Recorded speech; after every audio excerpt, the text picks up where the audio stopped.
शूर्पणखा महर्षि पुलस्त्य के पुत्र ऋषि विश्रवा तथा राक्षसी केकसी की पुत्री थी। शूर्पणखा का राक्षसी स्वभाव उसकी माता केकसी के कारण ही हुआ था। शूर्पणखा के 3 भाई भी थे, जिसमें 2 राक्षस प्रवृत्ति के रावण और कुंभकर्ण तथा एक ऋषि प्रवृत्ति का विभीषण था। इस वीडियो में हम शूर्पणखा के बारे में जानेंगे कि कैसे शूर्पणखा एक अप्सरा से एक राक्षसी बनी, कौन थी शूर्पणखा अपने पिछले जन्म में और क्यों उसे राक्षसी के रूप में जन्म लेना पड़ा। ऐसी ही धार्मिक और पौराणिक कथाएं सुनने के लिए हमारे इस चैनल को सब्सक्राइब जरूर करें और इस वीडियो को लाइक करना ना भूलें। शूर्पणखा त्रेता युग में राक्षसी प्रकृति की अनिति अत्याचार पर चलने वाली एक महिला थी, किंतु वह राक्षसी बनने से पहले एक अप्सरा थी। वास्तव में शूर्पणखा इंद्रलोक की एक अप्सरा थी, जिसका नाम था नयनतारा। नयनतारा को भी इंद्रलोक में रंभा और मेनका आदि के समान सम्मान प्राप्त था और वह भगवान इंद्र की सबसे प्रिय अप्सराओं में से एक थी। एक बार पृथ्वीलोक पर ब्रजा नामक ऋषि घोर तपस्या कर रहे थे।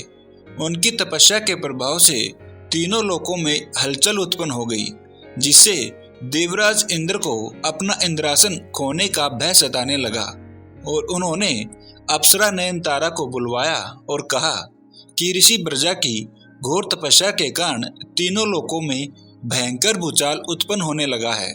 शायद वह इंद्रलोक के अधिपति बनने के लिए ही यह तपस्या कर रहे हैं, इसलिए मैं तुम्हें आदेश देता हूँ, तुम जाकर ब्रजा ऋषि की तपस्या को भंग करो।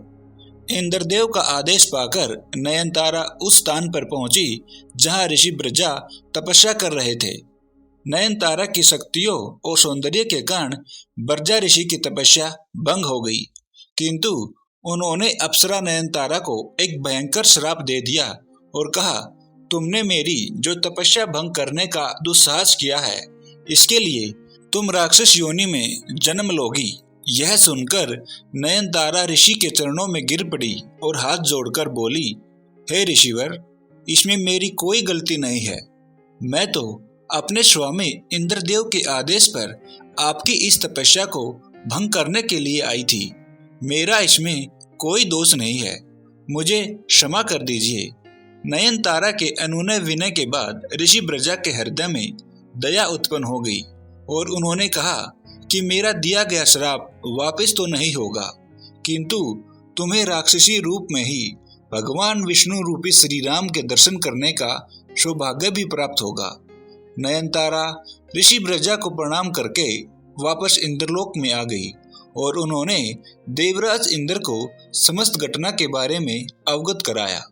तब भगवान इंद्रदेव ने उन्हें अप्सरा स्वरूप त्याग कर केकसी और महर्षि विश्रवा की पुत्री के रूप में जन्म लेने के लिए कहा।